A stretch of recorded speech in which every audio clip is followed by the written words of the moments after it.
बिस्मिल्लाहिर्रहमानिर्रहीम, अस्सलाम वालेकुम वरहमतुल्लाहि वबरकातुहू। दोस्तों, आप अपना YouTube चैनल पाक न्यूज़ 55 देख रहे हो। मैं इमरान खान। आप सब दोस्तों से गुजारिश है कि अगर आपको वीडियो अच्छी लगे तो प्लीज चैनल को सब्सक्राइब भी कर दें और लाइक और शेयर जरूर करना। आपका बहुत बहुत शुक्रिया। कोर कमांडर कॉन्फ्रेंस हुई, उसका एक एलामिया भी बाहर आया और रिटायर्ड ब्रिगेडियर हारिस ने जो कुछ बोला या जो कुछ बताया या फिर अंदर के हालात क्या थे, इस पर थोड़ी सी बात करूंगा। और शहबाज शरीफ की हुकूमत आगे क्या मुश्किल आने वाली है इनके लिए, इस पर थोड़ी सी बात करूंगा। इसके अलावा चीफ जस्टिस के ऊपर थोड़ी सी बात करूंगा। सबसे पहले तो जो कोर कमांडर कॉन्फ्रेंस हुई, इस पर थोड़ी सी बात कर लेता हूं।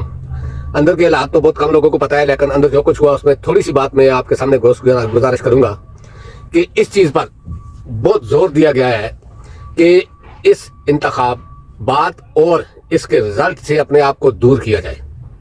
इस चीज पर बहुत ज्यादा जोर दिया गया है, क्योंकि वजह यह थी कि अवाम में एक नफरत बढ़ रही थी।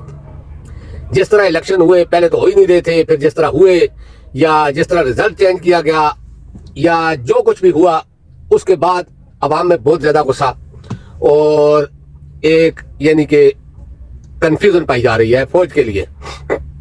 हालांकि इसमें फौज का कोई किरदार नहीं, चंद लोग, पूरी फौज नहीं होते, लेकिन फौज की खामोशी इसको यानी कि अपने ऊपर ले रही है। और फिर ऊपर से खास करके शरीफ फैमिली और पीडीएम की हुकूमत ने भी ऐसा कुछ कर दिया था कि हर आदमी इस चीज को देख रहा था कि जो कुछ नून लीग को सपोर्ट हो रही है या जिस तरह से नवाज शरीफ को लाया गया या उसके केस खत्म करवाए गए या ये चीजें, तो इसमें एस्टेब्लिशमेंट का हाथ है और हाथ है भी, क्योंकि काजी फाइज ईसा की इतनी जरूरत नहीं थी या फिर दूसरे जजों की भी कि वो इतना गलत फैसला देते कि हर चीज माफ हो जाती। और दूसरी साइड में जो कुछ इमरान खान के साथ हो रहा है, बेगुनाह होने के बावजूद उसको जेल में रखा हुआ है, एक सजाएं दी गई हैं 30-32 साल की, ये सारा कुछ, इसके बाद भी अगर हमारी एस्टेब्लिशमेंट समझती है कि अवाम इनको एक यानी कि ये समझे कि ये किसी चीज में मुलवस नहीं, तो फिर क्या कहने। क्योंकि 2 साल से जब रजीम चेंज हुआ, उससे पहले से भी और उसके बाद भी जो हालात है मुल्क के, पाकिस्तान के, और जो कुछ हो रहा है और जो कुछ इलेक्शन कमीशन कर रहा है या जो कुछ निगरान हुकूमत करती रही है, इसके पीछे किसका हाथ है, ये पाकिस्तान क्या पूरी दुनिया ये जानती है। अब ये बात है कि आप किसी बच्चे को रोने से चुप कराने के लिए उसके हाथ में लॉलीपॉप दे दें तो वो हो सकता है, बाकी यकीन करने वाली या किसी चीज पर इत्मीनान करने वाली तो कोई बात रही नहीं कि किसी को कोई शक हो कि इसमें एस्टेब्लिशमेंट शामिल नहीं थी या नहीं है, और खास करके हमारी मिलिट्री एस्टेब्लिशमेंट। क्योंकि शहबाज शरीफ को वज़ीर-ए-आज़म बनाने के लिए नवाज शरीफ को इस्तेमाल किया गया, उसकी बेटी को इस्तेमाल किया गया और उसकी बेटी को पंजाब की हुकूमत भी दे दी गई। ये कौन दे सकता है? इलेक्शन कमीशन, इतनी जरूरत नहीं थी, क्योंकि इतना बड़ी जिम्मेदारी ना तो वो ले सकता था और न ही वो इतना अहल है कि वो इस तरह के काम कर सके। क्योंकि एक चीज होती है ना छुप छुपा कर करना, ये तो सरेआम हुआ है जो कुछ हुआ है। क्योंकि जिस तरह रिजल्ट चेंज किए गए और उस चीज में डट गए, पुलिस उनका साथ दे रही है, दूसरे इदारे, सिक्योरिटी इदारे उनका साथ दे रहे हैं, तो इसके पीछे जिसका भी हाथ है ये पाकिस्तानी अवाम भी जानती है और बल्कि पूरी दुनिया ये जानती है। अब इस पर बार बार आकर वजाहतें देना या अपना मौक़िफ़ पेश करना और यानी कि शक को बढ़ावा दे रहा है। मेरा ये कहने का मकसद ये था कि जिस तरह आकर उन्होंने बताया, मीडिया को बताया या जो कुछ भी, आप बैठकर एक जगह पर सोचे कि क्या इससे अवाम मुतमईन हो गई होगी। खैर, अवाम का तो किसी को एहसास है नहीं, मुतमईन हो या ना हो, लेकिन इससे बहुत बड़ा फर्क पड़ता है। एक ऐसा अदारा जो एक मुल्क के लिए बहुत जरूरी होता है, उसके मुराल पर इस तरह बातें उठनी शुरू हो जाएं तो बहुत बड़ा फर्क पड़ता है। लेकिन ये सोचने वालों को सोचना चाहिए कि वो कहां पर गलत थे और कहां कहां पर उन्होंने गलतियां की। क्योंकि देखो, इससे पहले भी 75 सालों में ये कुछ होता रहा है, लेकिन पर्दे के पीछे। इस दफा तो पर्दा हटा के सब कुछ किया गया। फिर दूसरे नंबर पे 9 मई को बार बार दोहराया जाता है, यानी कि अभी जो इस पर जो बात हुई अभी शहबाज शरीफ ने की, फिर उसके बाद हमारे मिलिट्री की तरफ, फौज की तरफ से आई ये बात कि 9 मई के किरदारों को कैफे किरदार तक पहुंचाएंगे या इसको। लेकिन मैं एक बात पूछना चाहता हूं, क्या 9 मई में कोई इंक्वायरी हुई है? क्या कोई सबूत पेश किए गए हैं? सिर्फ 9 मई को इसलिए शोषा छोड़ा जाता है कि इलेक्शन पर से लोगों की आवाज हटाई जाए, लोगों को बंद किया जाए। 9 मई से बड़े बड़े वाक्य हुए हैं, जो कुछ ये नून लीग वाले करते रहे ये 9 मई से बड़े थे। इसमें कोई हमारा फौजी अल्लाह ना करे शहीद नहीं हुआ या कोई इस किस्म का काम नहीं हुआ, लेकिन जहां पर हमारे फौजियों को शहीद किया जाता है उनसे बातचीत हो रही है, जो लोग करते हैं, और जो लोग फौज को सलाम करते हैं उनको उठा लिया जाता है। पाकिस्तान में मब्बे वतन होना जुर्म बन चुका है। मैं ये बात इसलिए करना चाहता हूं कि अगर नवाज शरीफ, शहबाज शरीफ, जरदारी, फजल रहमान, मरियम, ख्वाजा आसफ, एजाज सादक, साद रफीक, जावेद लतीफ या इस किस्म के लोग अगर मब्बे वतन हैं या थे, तो वो जो पहले बाजवा या हमारी इस्टेब्लिशमेंट कहती रही है वो क्या था?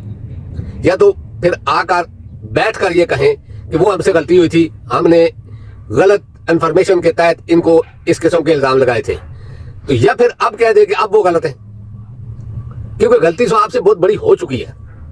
क्योंकि आपने, बाजवा ने जो कुछ प्रोग्राम बनाया था या उस वक्त की इस्टेब्लिशमेंट ने, वो ये सोचकर बनाया था कि पाकिस्तानी अवाम है भेड़ बकरियों की तरह, जिधर हम हाँकेंगे, पहले भी हाँकते रहे हैं, हाँकेंगे तो चलते जाएंगे। लेकिन उनका अंदाजा गलत हो गया। पाकिस्तानी अवाम ने रुख चेंज कर लिया दूसरी तरफ, और उसके बाद जो कुछ हुआ ये आपके सामने है। फिर पीडीएम तरफ की जो हुकूमत अभी बन रही है, इसमें बिलावल की तकरीर भी मैंने सुनी, दूसरों की तकरीरें भी सुनी, मुझे इसमें कोई अवाम के लिए कोई फलाह या कोई इस किस्म का मंसूबा नजर नहीं आया। हाँ, एक मंसूबा नजर आया है पंजाब में, जो मरियम नवाज ने अपने मरहूम वालिद की तस्वीर लगाकर आटे का 10 किलो का थैला गरीब लोगों में बांटा है, वो नजर आया है। अल्लाह पाक उसके मरहूम वालिद को जन्नतुल फिरदौस में आला मकाम अता फरमाए। हम भी दुआ करते हैं, चलो 10 किलो का आटा तो बांटा ना, लेकिन ये काम करने से कुछ नहीं होता है। अगर करना है तो सच्चे दिल से, नियत से करो। आधा आधा पैसा अपना पाकिस्तान ले आओ। आप यकीन करो ना, हमें कर्जा मांगने की जरूरत पड़ेगी और नहीं हमें आगे चलाने के लिए कर्जा लेने की जरूरत पड़ेगी।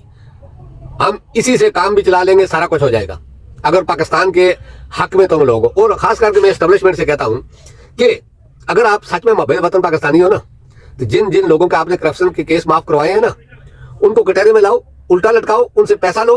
खुदा की कसम, पाकिस्तान का पैदा होने वाला बच्चा भी आपको सलूट करेगा। ये चीजें जो अभी हो रही हैं या जो नजर आ रहा है, ये तो सामने नजर आता है ना। इस पर जितनी भी आप इस पर बात करते जाओगे, ये उतना उठता जाएगा। आप किसी सोशल मीडिया प्लेटफॉर्म पर चले जाओ, आपकी कोई पोस्ट आती है, उसके नीचे कमेंट देखकर अंदाजा कर लिया करें कि लोग आपके बारे में क्या सोचते हैं। गलती हो जाती है या गलती कर दी जाती है, लेकिन उस गलती की असलाह न करना उससे बड़ी गलती है। और ये तो 25 करोड़ या 26 करोड़ पाकिस्तानियों का या इंसानों का मुल्क बना हुआ है, इतनी बड़ी गलती की भेंट चढ़ा हुआ है, जिसमें नाअहल से, यानी कि एक तो नाअहल होता है ना, उनसे 10 गुना नीचे के दर्जे को लोगों लाकर आप पूरे पाकिस्तान की इतनी बड़ी आवाम के ऊपर बैठा रहे हो। अगर ये अहल होता है, ये शख्स जो पूर्व से कौमें बनाता है, तो खुदा की कसम लोग इसको मांगे के बगैर वोट देते। 16 महीने इसने हुकूमत की, उस हुकूमत का हाल देखो, इकानमी का हाल देखो, पाकिस्तान का हाल देखो, आपको समझ आ जाएगी। नवाज शरीफ को गारंटी दी गई थी कि काजी फायद आएगा, आपको सब कुछ खत्म कर देगा, आपको वज़ीर आज़म बना देंगे। सब कुछ तो खत्म हो गया, लेकिन वज़ीर आज़म बनाने में आवाम रुकावट आ गई। और काजी फायद को यह गारंटी दी जा रही है कि हमको 2/3 मेजॉरिटी में हम किसी तरीके से ये जो सीटें हैं, खास करके जो स्पेशल सीटें हैं तहरीक इंसाफ की, वो दूसरी पार्टियों में बांट देंगे, क्योंकि इलेक्शन कमीशन का फैसला तो आ चुका है, और बांट देंगे। और 2/3 मेजॉरिटी से हम एक नई तरमीम लाएंगे, जिससे आप 3 साल के लिए चीफ जस्टिस बन जाएंगे। लॉलीपॉप से भी बड़ा लॉलीपॉप है, क्योंकि अब अवाम उनको ऐसा कोई काम नहीं करने देगी। ये यानी कि एक होता है ना कब्र का किनारा, किनारे पे खड़े नहीं है, आधे से ज्यादा कब्र पे उतरे हुए हैं। ये जो कुछ इन्होंने इलेक्शन में किया है ना, ये अगर एक जज गैरतमंद, ईमानदार आधा फैसला भी ठीक दे दे, तो ये तकरीबन 70% इनकी हुकूमत उड़ जाएगी, 70% सीटें निकल जाएंगी। बाकी आप देख लो बाकी बचता क्या है। तो दोस्तों, अब तक के लिए इतना ही, बाकी बातें इंशाल्लाह नेक्स्ट व्लॉग में करूंगा। अल्लाह पाक आप सबको अपनी ज़मान में रखे। अल्लाह हाफिज़, अस्सलाम वालेकुम व रहमतुल्लाहि व बरकातुहू।